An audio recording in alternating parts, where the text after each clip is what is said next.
Hola, me llamo Alicia. Welcome back to my video. Pada video kali ini, kita akan sama-sama mempelajari sistem tata surya. Happy watching! Nah, sebelumnya kalian tahu nggak sih kalau sistem tata surya sudah dijelaskan loh sebelumnya dalam Al-Quran yang berbunyi wa huwal ladzi khalaqal laila wan nahar wasyamsa wal qamar kullu fi falaki yasbahun, dan dialah yang telah menciptakan malam dan siang, matahari dan bulan masing-masing beredar pada garis edarnya.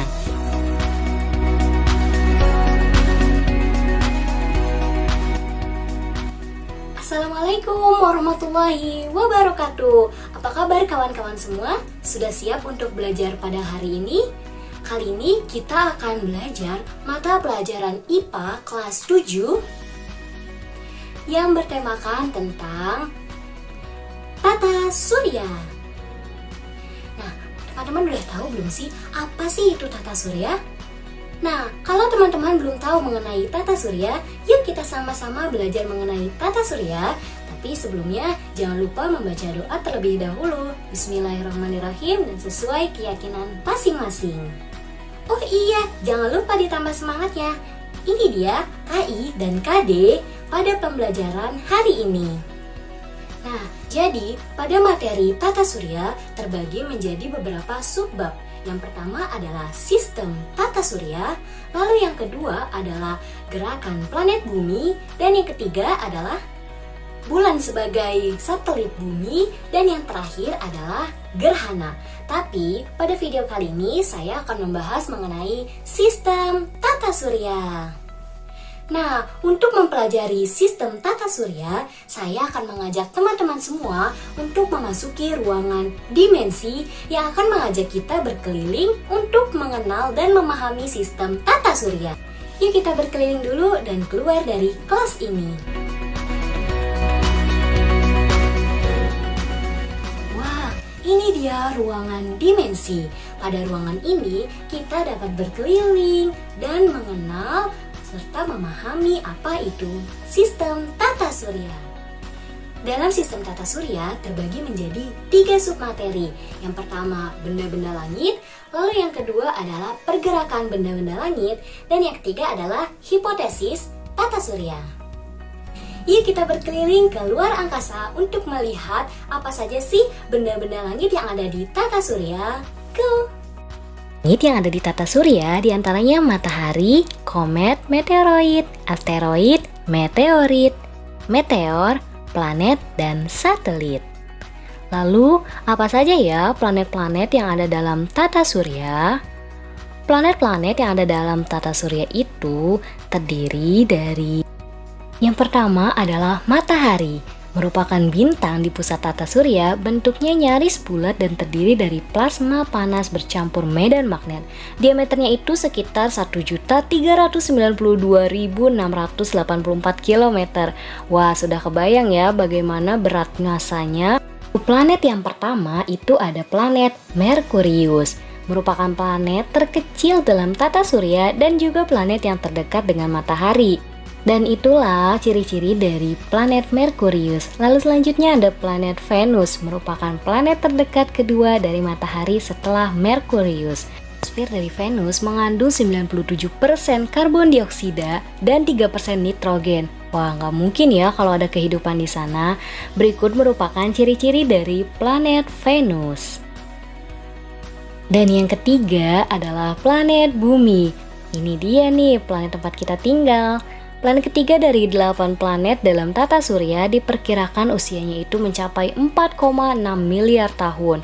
Wah, jarak antara bumi dengan mataharinya itu 149,6 km.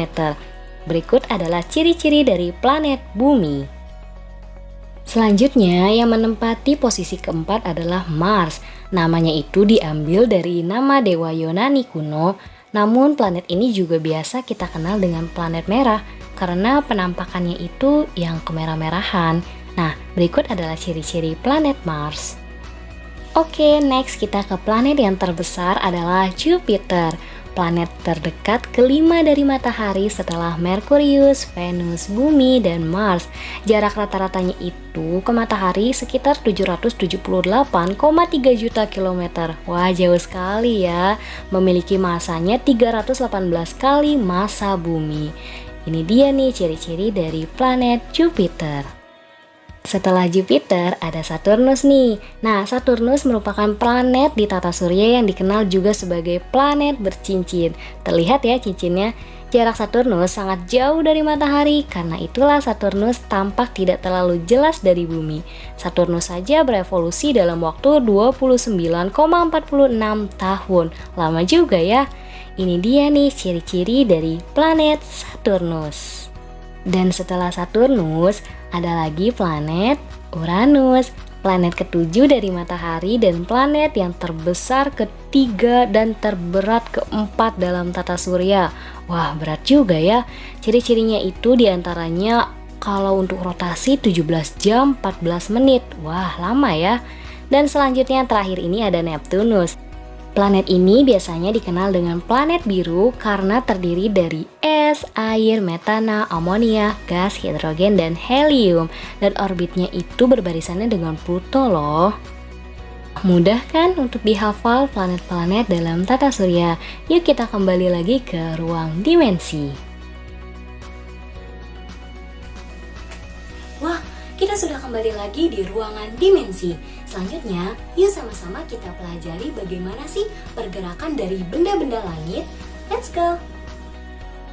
Pergerakan benda langit yang mengacu pada hukum fisika itu ada dua, hukum gravitasi Newton dan hukum Kepler. Pertama itu ada hukum gravitasi Newton, di mana benda di alam semesta akan saling tarik-menarik karena gaya yang berbanding lurus dengan massa dan berbanding terbalik dengan kuadrat jarak di antara mereka.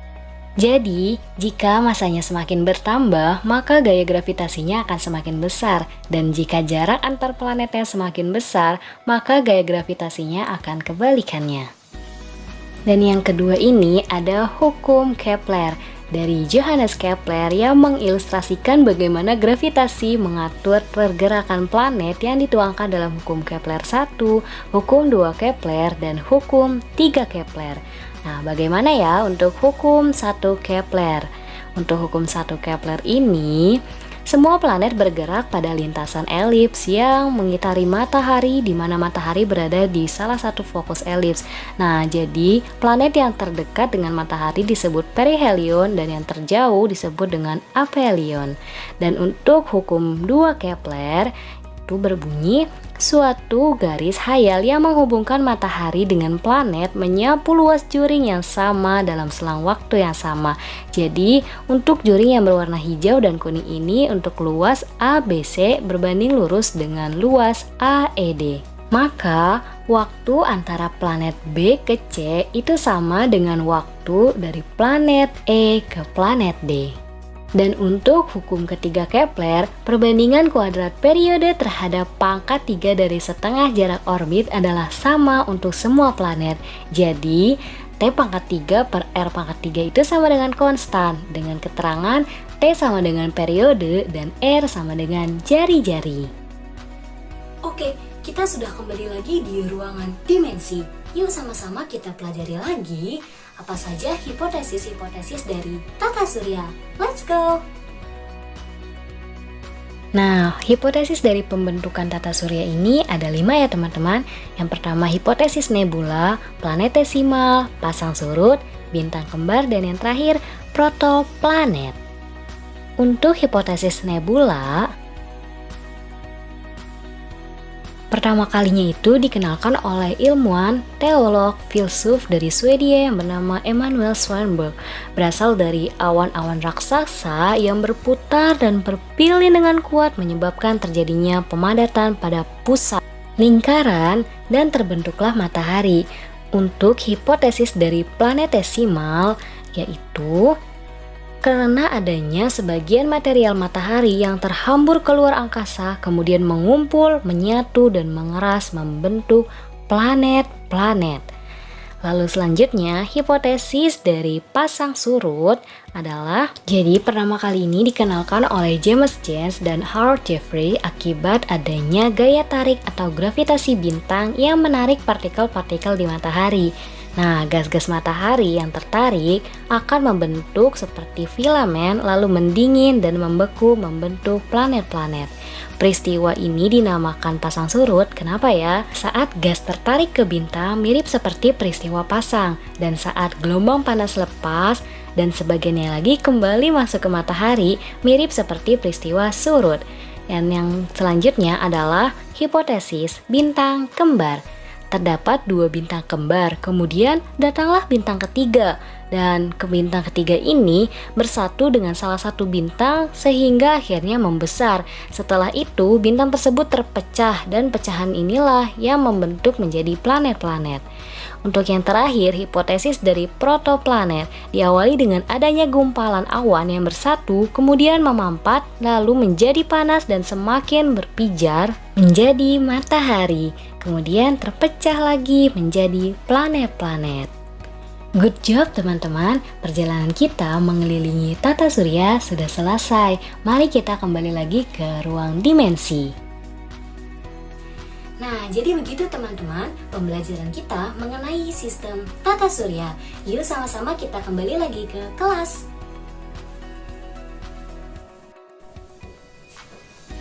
Alhamdulillah kita sudah kembali lagi ke kelas. Bagaimana berkelilingnya? Asyik kan? Semoga teman-teman dapat memahami materi pembelajaran mengenai sistem tata surya. Jangan lupa diputar ulang kembali videonya agar teman-teman dapat mempelajari dan memahami kembali materi pembelajaran mengenai tata surya. Terima kasih sudah menonton video ini. Arigato, shieshie, merci, danke, grazie, thank you, gracias, gemawo, syukran jazilan. Wassalamualaikum warahmatullahi wabarakatuh.